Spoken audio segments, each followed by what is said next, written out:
Not sure what it's like in your neck of the woods, but it's definitely rainy and a little bit warm here in Durham, North Carolina. It's about 60 degrees and definitely some spring-like weather, even though we're in the middle of February, and it's definitely a little bit on the rainy side. But there are a number of things happening in the world, and of course, we do have a special guest today that'll share his love of a certain spirit and all in that way. But we're going to get to some of the news reports, and then, of course, we'll have some other conversations including some of the things that I'm about to mention.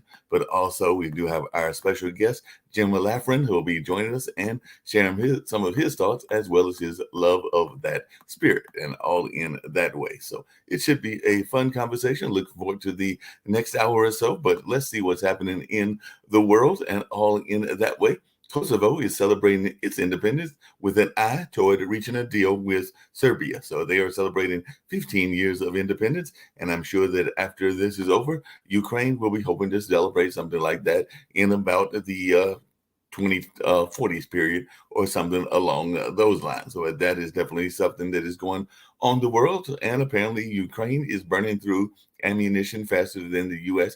and NATO can produce it. So that war has been going on for a year and is continuing to go on as well. So that's some of the things that we're seeing in the whole notion of what's happening in the world. And of course, later on, Sasha will be doing his show around Ukraine, Russia, and China at 11 o'clock. And of course, we're hoping that he'll pop in here and give us his report as well.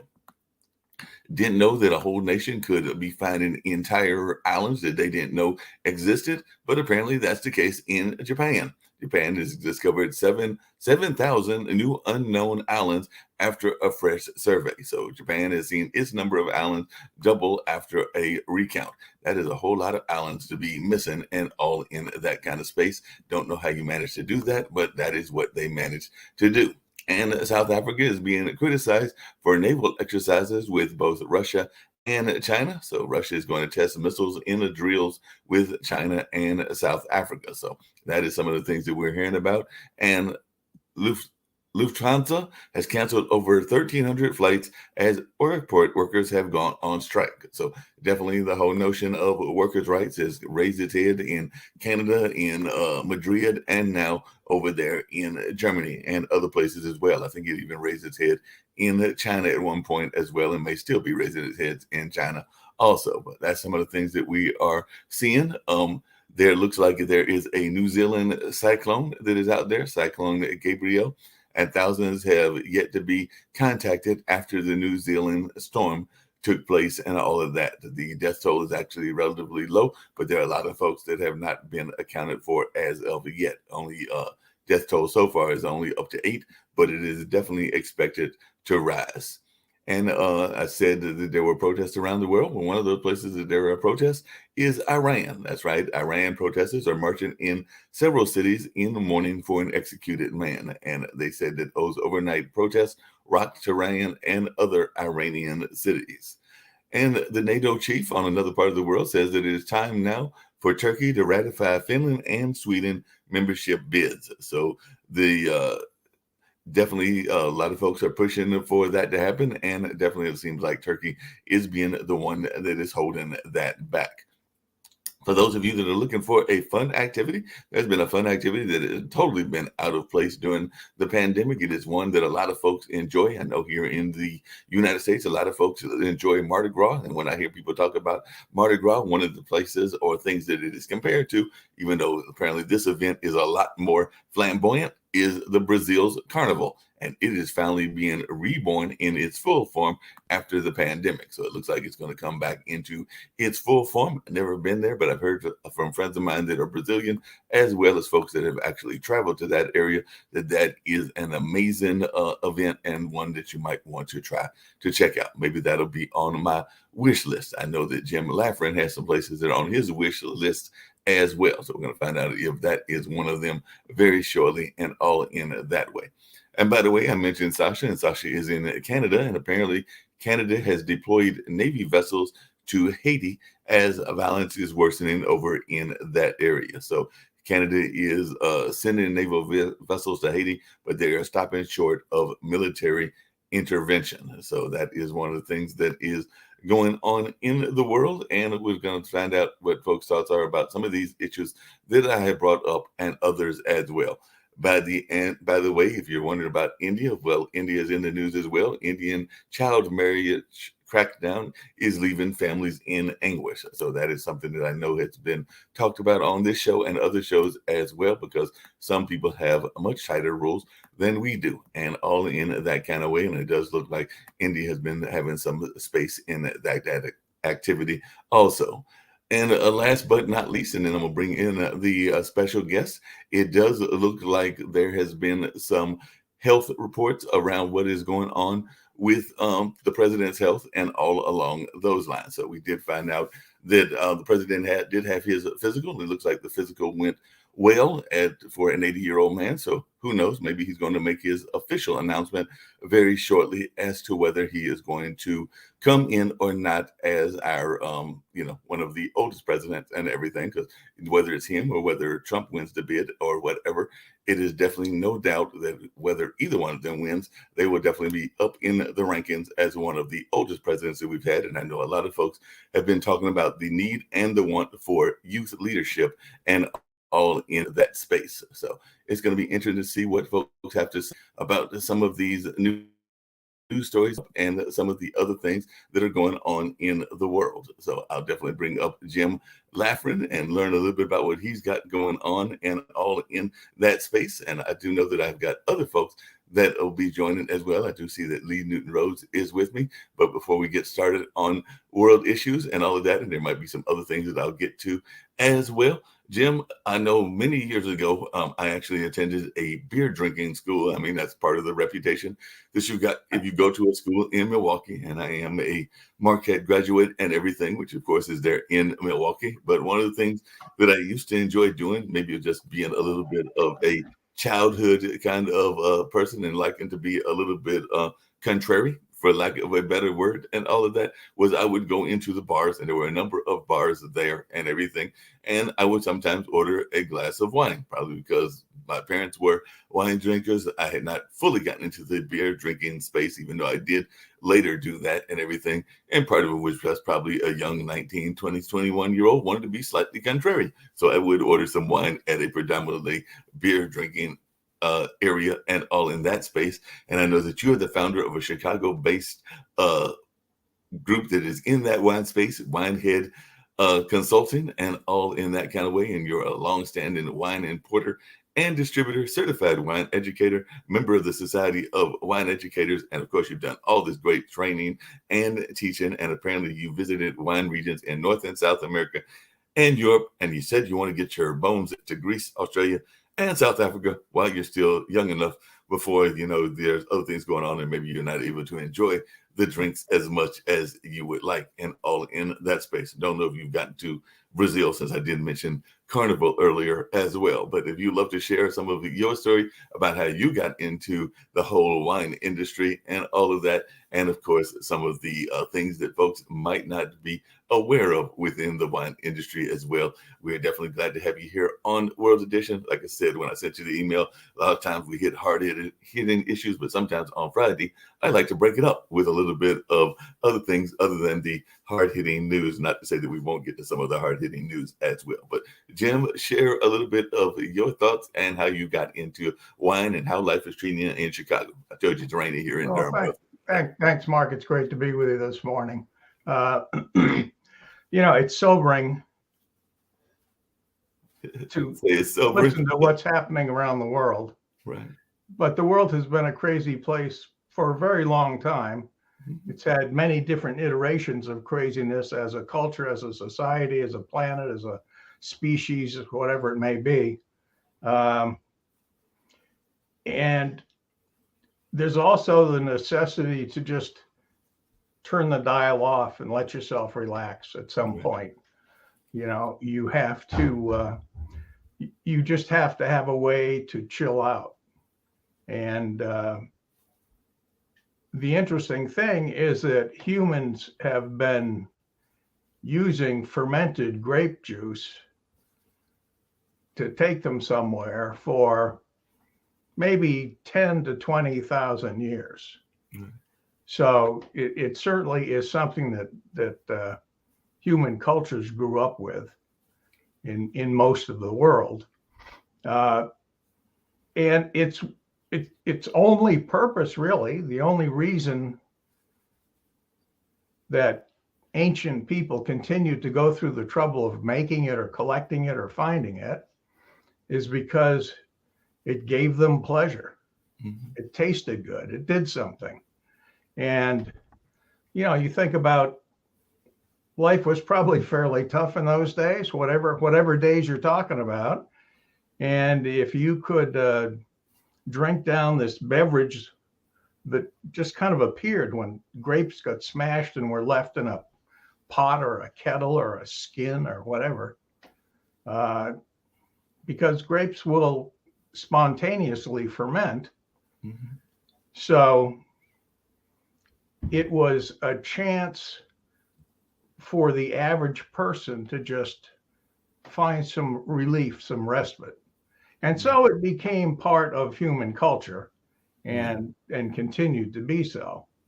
So But one people thing, have been enjoying the grape juice for a very long time.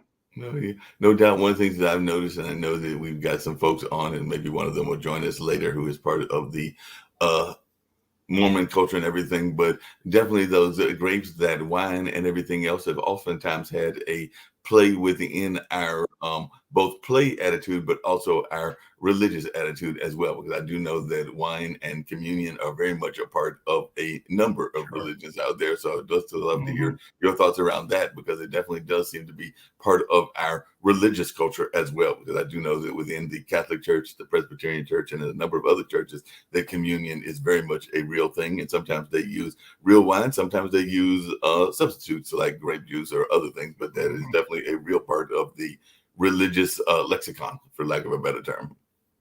Well, wine is really a symbol of renewal. Mm-hmm. To pre-industrial people, let's say, or ancient people, whatever. When the vines die in the fall, there's nothing that looks deader than a dead, dormant grapevine.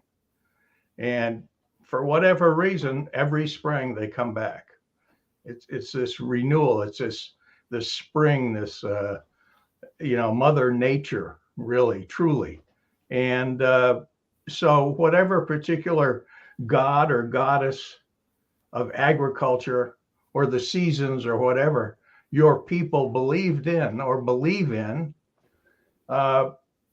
wine was a gift from that deity to you.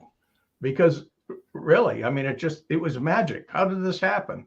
We go pick a bunch of this fruit and it's tasty and nice, but we just throw it in a place, break it up a little, and leave it for a week. And now it's this experience. Now it warms us when we drink it. If we drink a little too much, we can almost communicate with the gods. We can see them more clearly. And that point was in a number of ancient religions, both in Mesopotamia and Egypt, taken to the point where there were ritual drunken festivals. And if you went there to get hammered. And it wasn't to be sloppy, but what it was a way for you to communicate with the god, whatever temple this was. And so it was a very special event. It maybe only happened once a year. And the common person would actually have an ability to interact with the god. Mm-hmm. So very interesting history here with this little bottle of juice. Definitely sounds like it and everything. I'm bringing in my other panelists, and I do have two of them with me and everything very shortly. But at what point did you get involved in the wine industry? I kind of told you about my story of being, I think my first sip of wine was actually when I was in high school, was actually from either parents or friends of parents, and all in that line. And then, of course, when I went to school, I was being a little bit, as I said earlier, contrary and drinking wine in a beer drinking area, even though I'm not going to say that I didn't drink beer there as well. But when did you first get involved in the wine industry, and what are some of your favorite wines? Well, I started actually much as you did. My parents were not wine drinkers. They would have a couple of cocktails on New Year's, or maybe Christmas with some neighbors or whatever. But, the old man did keep a jug of wine under the kitchen sink, though. And when he'd had a particularly annoying or stressful day, he'd come home and he'd get that jug out from under the kitchen sink, where God knows in the summer, without air conditioning, that was some pretty ruined wine by that point, some pretty intense stuff. And he'd pour himself a little drink, and he'd just stand at the sink and pound that back, put that screw cap back on the bottle and stick it back under there. So it was a pretty funny introduction to wine. Yeah, sounds like it. Yeah, it was a great story. But I just, my palate, Mark, I think fairly early, kind of went toward wine, as opposed to, when you're in your teens, and in my day anyway, everyone was drinking beer, and that was the big thing. And, you go out in the woods with a bunch of people and half a dozen cases of beer or keg or whatever you could round up. And that was all right, but I never was crazy about beer. But then when I tasted wine at that point, it intrigued me. And so then I just became gradually more interested in it. I was doing some business consulting at one point, and I was working with a guy who was he owned a little importer distributor company, wine company. And we had actually met at a tasting group, and he asked me if I would take over the operation of his company. So that was my first actual job in the wine world, Gotcha. And is there a favorite wine? I'm bringing in Lee Newton Rhodes and Dr. Dan Worthington. Oh boy, favorite wine. I don't know. There's so many great wines. It's it's the old, what's your favorite child thing. It kind of depends on the situation, maybe the time of year, what you're having for food to go with it. I'm pretty ecumenical in my palate, but if I could only pick one wine, it would probably be a nice hearty red wine of some sort. Gotcha. And there's so many wonderful places to visit. Vineyards tend to be in really beautiful locations. So, for someone who's a traveler or interested in other cultures, be it generally or other countries specifically, entering that whole other world of that country through their wine and through their vineyards and through their wine story is pretty interesting and pretty welcoming, Yeah. But, Good morning, Jim. And one of the places you said you hope to visit is Australia. So I'm actually going to bring in Shaquille, because he's actually from Australia, or lives in Australia now. He's lived in other places as well, but I know that that's one of your wish lists and everything. So he's not in Australia currently. He's actually traveling the world and all in that space. But I'm not Shaquille sure how well you guys can hear me. I'm not sure where Shaquille's at now. Shaquille, where are you at now? But I know that Jim, our guest, is a wine connoisseur and everything, and he's definitely stated on his page that Australia is on his wish list of places to visit.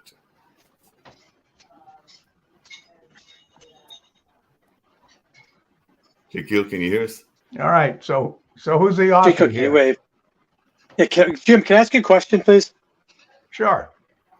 Yeah, you spoke about wine and the taste of wine, what have you. Is there a health aspect of it in white versus red that it is good for a person in moderation to drink? Well, let me preface that with the caveat that you threw in at the end, that drinking to excess is never bright for any reason. We don't live in ancient times when we were members of a religion that had enforced ritual drunkenness, So barring that, there's really... You've been on college campuses, haven't you? No, Dorm I life. haven't actually. No. Okay. But What was the question again? The health Drinking aspects wine, of whether white or red, is there a health aspect of it where it's good for the body, good for the heart? Well, there's a feeling that red wines have more resveratrol, which is the element that helps.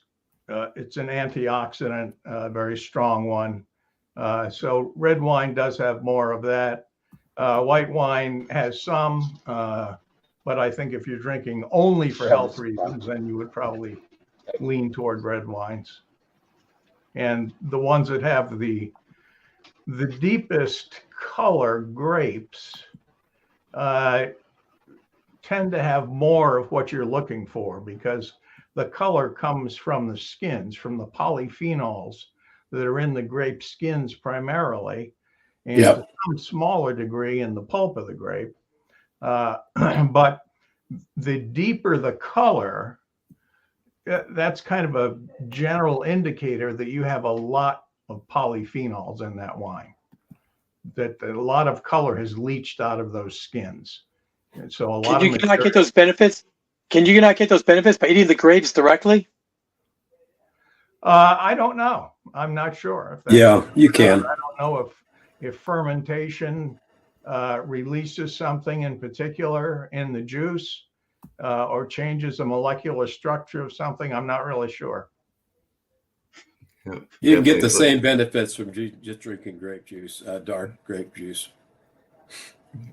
Well, Jim, definitely glad you were able to join. Like I said, I definitely wanted to give a little bit of a other thing going on. And hopefully you'll stick around and definitely share some of your other stories as we get into some of the news and everything. I know that Sasha's with us, and he might have a report about what's going on in the Ukraine and all in that space and everything, but don't have to go away. We might even have some folks that have some other questions for you as well, but I do want to get to some of the other news items as well. One of them, of course, being the quote unquote clean bill of health that President Biden got. So that probably means that he might be jumping into the race and all of that. I am going to bring in, and hopefully he's ready, Shaquille, and hopefully he'll be able to come on, because I know that he is from Australia and he might have some thoughts both about the wine as well as about the other things that are going on. Because I think you mentioned on your bio that Australia, and I think there were some other countries that you're hoping to visit that you haven't visited yet, and all in that space. So Shaquille, can you hear us? And do you have any thoughts? Mr. Jim is there, and it definitely said that Australia is on his wish list of. I can hear you guys. I can hear you guys. I'm hoping that you can hear me. Yes. Yeah, we can hear you. In the air. Oh no, that's fine. Up here, please. Thank you. Yes. Shaquille, we can hear you and your staff. Sorry. I thought in light of the conversation.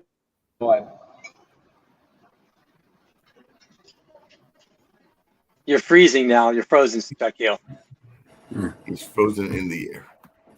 Yeah, I want to point out that that Biden's physical didn't make him any smarter, and it didn't make him any more clairvoyant or clear-minded. Right? He is what he is. So anyway, and Jill does not want him running because she knows his situation. Yeah, I just want to make one more comment to Jim, if you may. This is not a religious show, but in the Bible, I think the first case of wine and someone getting intoxicated was with Noah, by the ark afterwards. Am I wrong? Correct. No, you're right. Yes. Noah planted vines after they were able to hit dry land, or after the flood receded. And yeah, it's one of the great drunken stories of history. He apparently got pretty hammered on his first vintage and was laying naked in his hut or something, and his sons came in and Right. Said, "Hey, come on, Dad." So And he known it would be in books forever. yeah. Yeah, no clue about that. Hey, Sasha, if you tell some of the things that are going on, I know there have been reports about how Ukraine is burning through the munition faster than even the NATO and the West can send them there. So I know that you'll be talking about that at the 11 o'clock news hour, but I also know that you are one that has been known to have a sip of various items as well. So if you want to speak to Jim on that, but I definitely want to hear about Sasha's back. Yeah, just going up on there. in the Ukraine as well. Well, to kill 200,000 Russians require a lot of ammunition, and when they will kill next 200,000, it will require even more ammunition. Sasha, I have to make a point at this juncture that it would be more efficient for the Allies just to drop the bombs directly and deliver them personally to the Russians rather than ship them over and then let the Ukrainians do it? Well, of course, if that would be the case, I think the West and the United States would use somewhat different weapons than what. Oh, yeah, they would. It would be different weapons. However, it would be a very different political situation, and it requires, you see, the West, for various reasons, is very careful not to upset Putin to such a degree that he may go berserk and actually start nuclear war, the complete thermonuclear exchange. You can't rule it out anyway. You always understand that this is a threat, and this is a threat that 3 generations of people in the West lived under the threats. And now with skillful and fearless Ukrainian army, you can get rid of yourself as a threat once and for all. For the next 500 years, there will be no more threat. So all you have to do is to provide. Ukraine is not asking for troops of NATO to join and to fight for Ukraine. Absolutely not. Never did. All they want is access to complete weapons required to a successful attack and victory. And in their understanding, the victory is just to get Russians out of the Ukrainian territory. They're not saying that, no, we want to defeat Russia. We want to go all the way to Moscow, to St. Petersburg, and take over Russia. Never said so. Don't have that aspirations. But as a minimum, they want to get Russian troops out of Ukraine, which is their country, their territory, and there's no reason to believe that they're not entitled to it. So all you have to do is to provide Ukraine with military help and allow it to completely defeat Russia, because getting their forces out of Ukraine, it is a humiliation, and it's obviously for Russia. Sasha, good morning. How long has this war been going on? Sorry? Over a year. How long has the war been going on in Ukraine with Russia, approximately? There are two numbers. Number one, this recent Russian invasion, it's about a year, on 24th of Does anyone want to win it? It would be 1 year. Now, they started their aggression in 2014 by annexing. No, I understand that.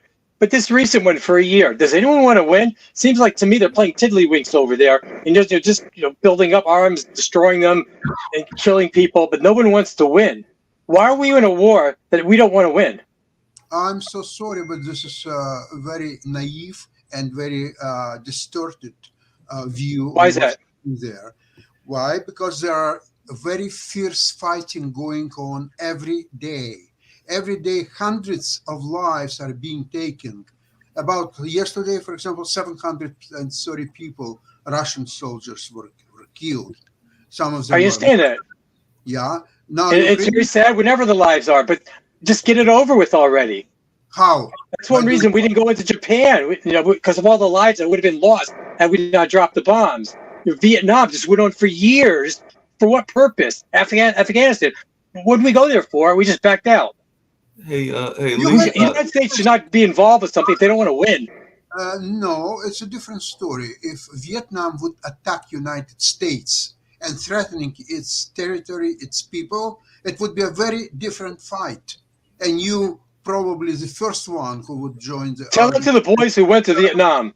So here is a case. Ukraine is defending its territory, its people. No, I understand it. So either give them the weapons they need to push back Russia, or don't. But don't give it to an allowance every week.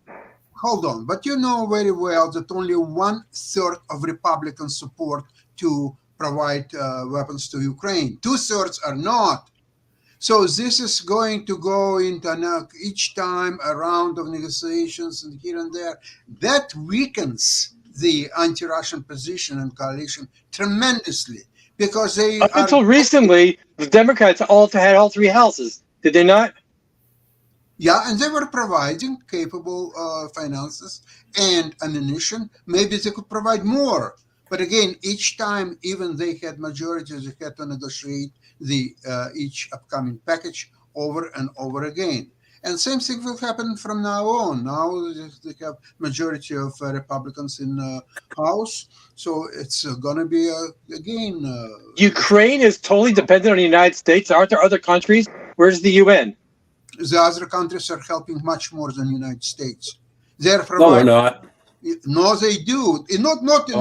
Not in total numbers, but per capita of their. Yeah. So that's Yes, your they argument. But Yes, they're they not. do. They're not coming anywhere close to the amount of assistance the United States is providing per capita, maybe, but Yeah. that's not the point. In total numbers, the U.S. is supporting Ukraine more than the rest of the world in combined. Hey, Combined. Dan, hey, hold on a second. Hold on a second, Dan and Sasha and everybody else, including our guest and everything. I did want to ask about Morning, Kim. another part of the war and everything that is going on in that space, which is the whole notion of Kosovo, which apparently on today is celebrating their independence from Serbia. And apparently Serbia does not recognize Kosovo's statehood, neither does Russia, surprise there, China, or 5 other European Union countries, including Spain, Slovakia, Cyprus, Romania, and Greece. And apparently that's halted their path to EU membership. So I'm just wondering,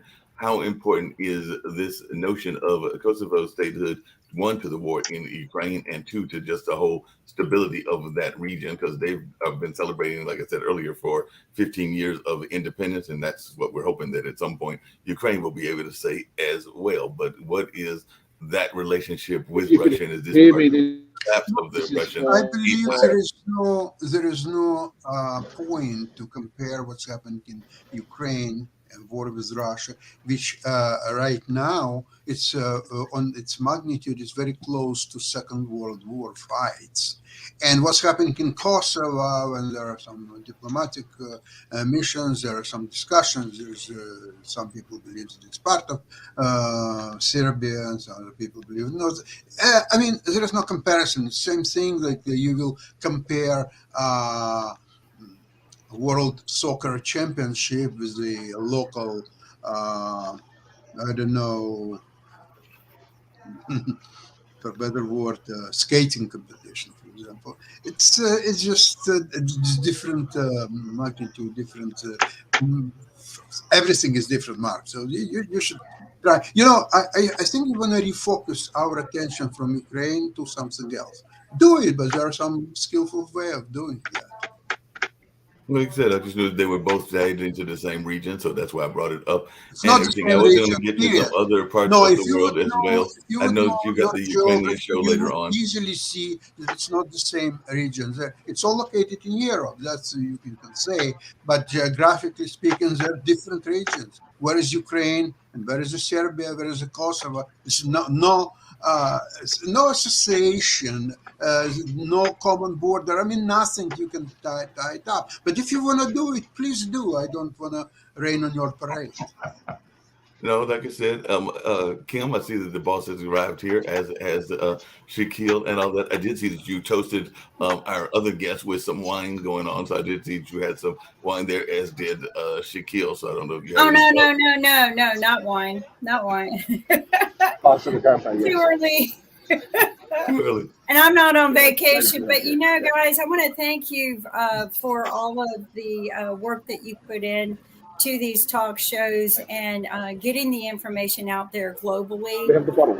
because I feel like that we're sending out the right message to the people. We're up to 350,000 views this week, and I just want to congratulate everyone for getting up every day and getting out here and just sharing this wonderful information. Thank you. No, glad to do it. I know this. Thank you for the update. It's great to bring That's amazing fine. guests and all of that. And definitely a great conversation. Hey, Lee, I do have a question, and this is Sure. Sasha just brought up and everything, and changing the topic slightly and everything. But how do you lose several countries? Because then when I saw that news story, and I'm going like, wait a minute, Japan didn't know that they had these islands and everything? Because apparently they've added a bunch of islands. They've almost doubled their island size. And I'm going like, how do you go around and not know that you've got these amount of islands and all in that space? Maybe Shaquille's got some ideas, but or other folks. Because when I saw that news story, I'm going like, that's a doubling of your size almost. And everything. It seems to me you should already have that knowledge, but apparently they did some reassessment and they discovered 7,000 new unknown islands. So apparently there was a lot of islands that were hiding there in the Pacific Ocean, but I'm trying to figure out how that happened. So if anybody's got any ideas, let us know, because I know. Yeah, there's a link on Fox.com. I didn't read it yet, but I'm not sure that they're all above water. So it might have been through some studies. That's true. So some of these islands might be like Atlantis type islands that are underneath the water and all in that space. So maybe that's what's going on. But yeah, I was just fascinated when I saw that they discovered 7,000 new islands. Maybe they were having, maybe the first time they counted, they didn't have enough wine. Maybe that's what was going on. So maybe that's what happened in that regards. But it'll be interesting to see folks' thoughts about that going on in the world. I'm sure that Dan might have some theories as well.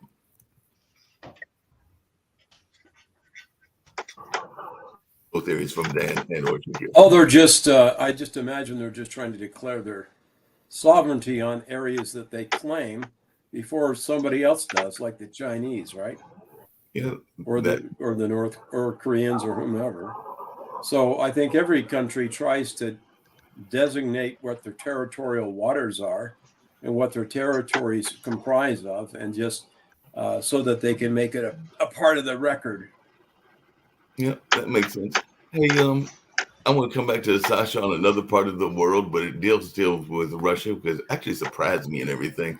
The fact that China did military drills with Russia did not surprise me. That's two communist countries, socialist, whatever, and political system they want to claim to be part of and everything. But they also did it with South Africa, which is supposed to be one of our allies and everything. So were you surprised that South Africa was joining in these military drills with Russia? And what is South Africa's whole position with Russia? Because when I saw that, it actually surprised me that they were involved in these military drills along with China.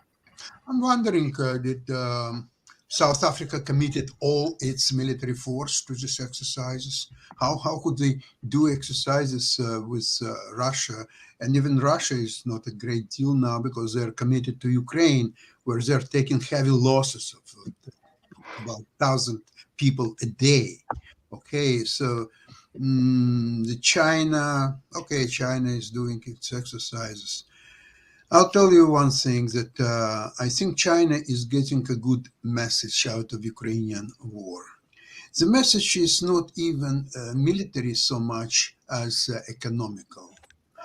The military, of course, if West would fully commit it, if they would send a few F-35 fighters, the war would be over in a matter of 48 hours. Of course, they're careful not to Putin, although Putin has already been annoyed to such a degree. Sasha, what did you say about the war being over? That can be annoyed, right? Sorry, what did you say? What did you say about the war being over in a few hours if they send something? Don't understand the question. You said if they send some fighters over there, the war could be over in a very short period of time. Why don't they just do it then? Because they don't want to instigate a World War III. But then the war won't be over. It wouldn't. It's kind of a very funny situation. Now the West and United States are committed to finish this war as soon as possible and to get Russia defeated. However, tactically, they don't want to overcommit to this war, to send the latest technology planes like F-35 or so on. So they're very careful to be on the offensive. At the same time, they don't want to cross some lines. They are imaginary lines. There are no lines anymore in a war like this. In Second World War, there were no lines. Everything was whatever you could help you to win would work. In this situation, technically speaking, Russia still fights only Ukraine. Although they're making noises, no, we are fighting all NATO because NATO is committed and it's helping Ukraine and so on. Well, give me a break. If you fight NATO, the fight would be over a long time ago. It doesn't matter, conventional war, nuclear war, it just doesn't matter. And in fact, for what now I'm getting certain information that it's not even a sure thing that Russian nuclear warheads are ready to be used, because it's been a long time and they haven't did any testing. The maintenance is quite tricky. And by the way, maintenance is done by all Ukrainians or former Ukrainians, because all those nuclear weapons were built in Ukraine.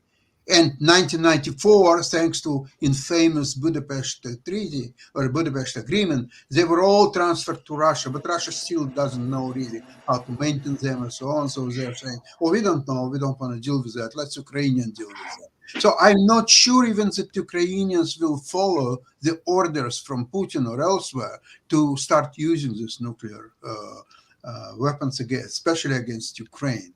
Now the plutonium isotope, I think it's good to be stored for about, I think, close to 30 years, and uranium for 18 years.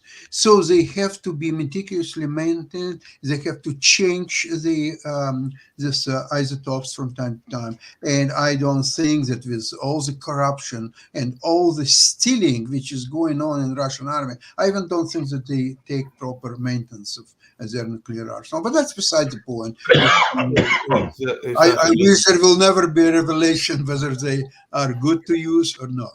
Well, that's apparently what they're trying to do on this warship test. By the way, it is the navies that are doing this test. So it's the South African Navy and the Russian and Chinese warships. And apparently they are going to test missiles in the drills as well. Now, whether those missiles are just missiles that are non-nuclear or nuclear, that I'm not quite clear on, but they are saying that they're going to test missiles in this drill that is taking place over this weekend and everything. Mark, and the missiles will be most likely Chinese. I don't think that Russians will try their missiles, because if they're not working, that's the end of story. I think that's a day where NATO, Ukraine, and all other countries just invade Russia and will just take it out.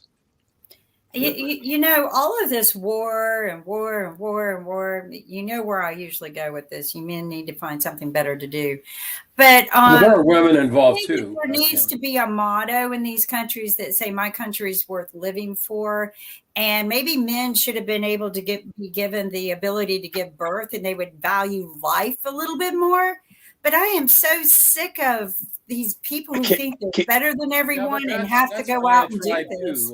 Kim. That's diatribe too. Men value life as much as women do. And you have to remember that men have overwhelmingly given their life for freedom where they weren't required to have women do the same thing. Why?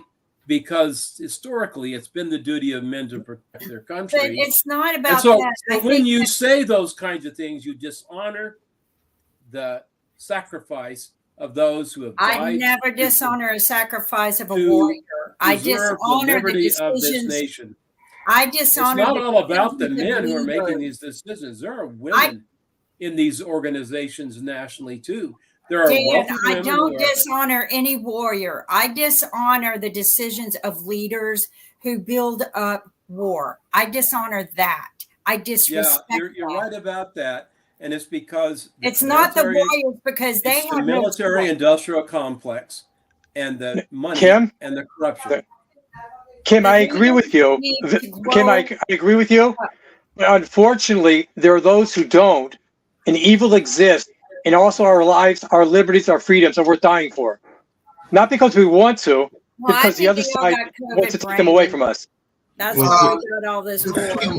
Kim, I think they all got COVID on their brain, and that's why we have COVID on their brain. It hasn't stuck to their brain. It's spreading. COVID. They should just do away with him. Put him in a home. Do away with him.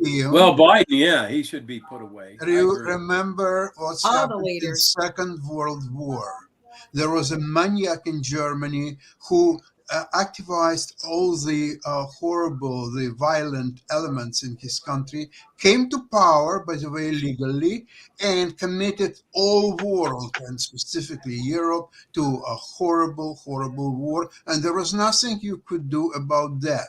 Here you have Russia, a country of 140 million people and a huge territory, has been taken hostages by someone by the name Mr. Putin.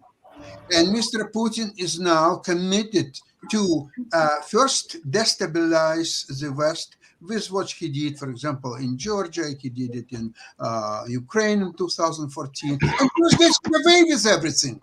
There was nothing really that West would have done to stop him. Right there. Come on, Mr. Putin. Get back your armies from Georgia, from Ukraine, from just leave it alone. No, there was nothing to that, because there was a time of President Obama in power, and all what Obama did, he says Russia is second-rated power. That's all what he's done to stop Putin. Hey, just along those same lines, Second rated. He's done some horrific things, just like Hitler did, and they, eventually, I guess we have to go in and shut him down. But I just think if people just took the motto of, I value my country and want to live instead of I'll die for it, I'll live for it. But Kim, one of the things hold on a second, Kim. One of the things I was going to ask is sometimes countries, whether it's men or women, play these political games with things that are going on. Because I think that we're seeing that in another part of Europe as well. Because definitely Finland's NATO membership and everything, as well as Sweden's, are all somewhat based on what is going on in Turkey's hands and everything. And there is some people that are saying that maybe Sweden is playing some tit for tat because Turkey just had that recent earthquake and everything, and there is some diplomacy going on in that space. And maybe there are some people that are saying that Sweden is not coming to the aid of Turkey as fast as they might have in the past because of the fact that Turkey is the holding vote to what is going on in the sense of Finland and Sweden joining NATO. So that sounds like some tit for tat politics to me that could be very detrimental to the people there in Turkey, as well as just the region in general. So that's to your point. People playing some leadership kind of game. I would like to ask you a question. Everything what you said, it's very hard to argue. It's very reasonable and in fact quite popular position. But unless Mr. Putin would hear you out and follow you at least a little bit, then one can say that you got some mileage out of everything what you said. But if Putin is not listening to you, and it doesn't matter that all the rest of the world does listen to you and agrees with you, where is the beef? All that plus 75 cents will buy a cup of coffee. That's all there is to it. Isn't it right? Hey, Mark, how many of you actually believe that the balloons were sent here to spy? Yeah, of course. 100%. I'm curious. All the can you bring up Shaquille, please? Have our tablets, our computers, everything have microchips from China. Don't you think they have enough information about us that the balloon is just a ploy? It's stupid. Yeah, but it shouldn't be happening though. The fact that they could do that. Good morning, everybody. What was there party balloons that just got loose? Could it just be a ploy to get our attention because they know we're stupid enough to go, oh, squirrel? But I think that was Nikki Haley. Could it be a ploy? I went back real quickly. We're bringing Shaquille Latimer on, and good morning. He dropped again. Closing out, but he Nikki keeps Haley, dropping. I went back and watched Nikki Haley's remarks, and she talks a lot about just a completely broken foreign policy. The fact that we've got weapons from North Korea facing us, the fact that China is our ultimate enemy, that they're sending balloons and staring us down in the face. That we're in the middle of, Iran now is going to be working on a nuclear weapon. But she was a part of a lot of those administration decisions when Trump was in the White House. Sort of interesting. She's distancing herself. But I felt like her speech was actually stronger. I do think that if she did win the nomination, pulled off a miracle, she would be a very legitimate contender for the White House. Steve, Steve, is she past her Steve, 1 prime? second. Steve, just really quickly, is it No, just she's only is it just the 21 years world old. politics, or is it I'm even just our kidding, politics in based the on US? Don Lemon. We talked about Ohio and that train derailment, and I know that Pennsylvania, some of the other states, Lemon was being a racist. are concerned about what is going on around our Again. infrastructure here in the United States. Yes, So is sir. it just our foreign policy, or is it several of our policies that are broken? That's the question I had for Steve and everything, because definitely she's a I know liberal, that she- Pennsylvania, and I forget one of the other states that is near Ohio, is saying, hey, this could just be the beginning of the problem with the train system. Oh, I think it's we have infrastructure issues in America. I think that this is just the tip of the I iceberg. think it was sabotage. I don't know. Steve, Steve, do you want to comment on the administration? We have Pete Buttigieg in charge of transportation. You have Kamala Harris in charge of the border. Is there anyone there that's competent? No, Who's serving drinks? Maybe that they can do. there's nobody competent. You know that. I think you answered your own question by asking the question. I can't speak to their competency as the moderator of the show, but I will say that there has been issues that they're dealing with. I mean, the border is still not being fixed. Buttigieg's been very quiet about these train derailments. I haven't heard from him recently. Well, it's sort of like the Forrest Gump rule. Stupid is what stupid does, right? And that describes exactly the Biden administration and all their clowns. Everybody from the guy who tries to look like a girl that steals clothes from the airplanes, and they're stupid. Dan, what does it say when the president's spokesman says that the president Biden is the best speaker in the administration? God, it just really. What is she thinking? Well, like you said, there's all kinds of issues going on. And speaking of presidents, If I only had a brain to take a President Day is Monday, so we're going to be doing our President's Day. We actually have a guest coming in that's going to talk about President's Day, because I have a President's Day scholar coming in on that day, just to let y'all know, and he's got some interesting stories about past presidents, including one that might have had a pet raccoon and some other things that are going on. But there will be a guest that talks about President's Day on President's Day on the 20th. But one of the questions I got for you, and I definitely wanted Jim to have any closeouts that he might have. He's been observing this lovely conversation that we've had and all in that space. So before you go to the closeout, I definitely want him to give some closing words. But my quick question to you is, I'm hearing rumors that Manchin might be running, but not as a Democrat, but as an independent, which would then make the notion of what you said of the easy road for the Democrats to come back in if Trump is in the candidate. I would argue that if Manchin is the candidate, that makes the Republicans have an easy road in, because that would split the Democratic vote. That would.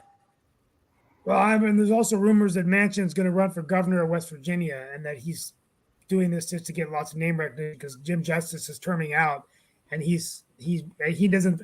I don't think Joe Manchin can get reelected. I think that it's going to be really hard for him now with last minute deals on. I could run as a Republican and get elected. Steve, your background looks like you're in the Oval Office. Am I right?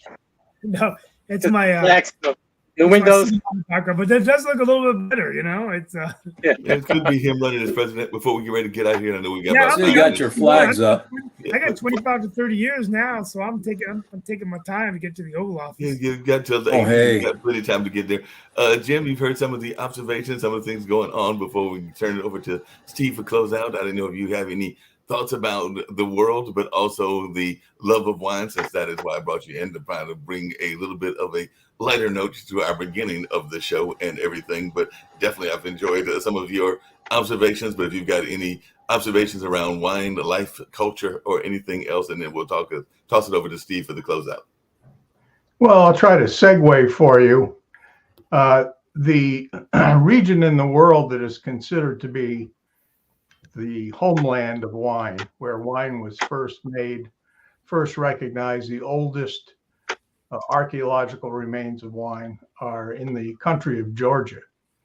And Georgia, of course, was under the thumb of the Soviet Union for many years. Song. Stalin was Georgian. And they're incredible people. They have a 8,000-year history of fighting off one invader after another, sometimes being captive for as long as 100 or 200 years in that 8,000 years. They are just they're amazing people. They are they're Georgian Orthodox, which is its own religion, but it's tied up in a fable about wine, and they see wine as their right, and it's something they make by fermenting it in the earth. They have a very unique way of making wine, and historically, every Georgian household, at least out in the country, had one of these terracotta vessels called a qvevri. And it's kind of like the old style tops you used to play with when you were a kid, the tops that are shaped like a heart three-dimensionally. So this is terracotta. It might be 6 feet tall, and they bury them in the ground. And then they have an incredible array of grapes that grow nowhere else in the world. And they use, so I mean, the wine culture is everything. But there are people who are so glad to be out from the Soviet, I can't say sphere, because Russia tried to invade them again in 2008 and captured territory and so forth. But they're in their language, to say hello really means may you have victory today. That's their term for just saying hello, because That's they a have good hello, actually. What's that? That's a good hello, unless they come with a sword. And Yeah. and the warriors used to. I mean, they were subjugated by the Mongols, by the Russian people, by Turks, by Greeks originally.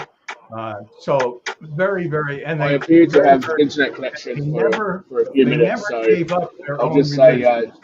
to Jim, I'll just say to Jim, it's lovely to meet Shaquille, how are you? Sort off. I'm sorry, I'm on So what I was saying, they never gave up their own religion, even when they were Hammered. slaughtered. And they But were I frequently heard slaughtered.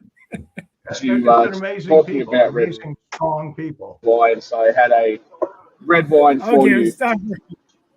So anyway, Before the end of the when Russia invaded Georgia in 2008, the thing that stopped it ultimately was that Bush sent an aircraft carrier into the Eastern Mediterranean, and that shut it right down. And he told Russia, I don't remember if Medvedev or Putin was in power then, that was the end of it. And so Georgia is the place where you can be walking on the street and someone will come up to you and go, "Are you an American?" Now, in many of the world's capitals, the answer is no, not me, because you're usually sticking out like a sore thumb and people are looking to do you harm. But here they say, "Are you an American?" Yes. I've had people stop me, I just want to shake your hand. You guys saved our bacon. And, when Bush brought that aircraft carrier into the Mediterranean, that's what ended the war. And we'll never forget that. In fact, the long boulevard that goes from downtown Tbilisi out to the airport is called George Bush Boulevard. Well, George, So a little. Jim, we're asking the same question here with the open southern border, asking people if they're Americans.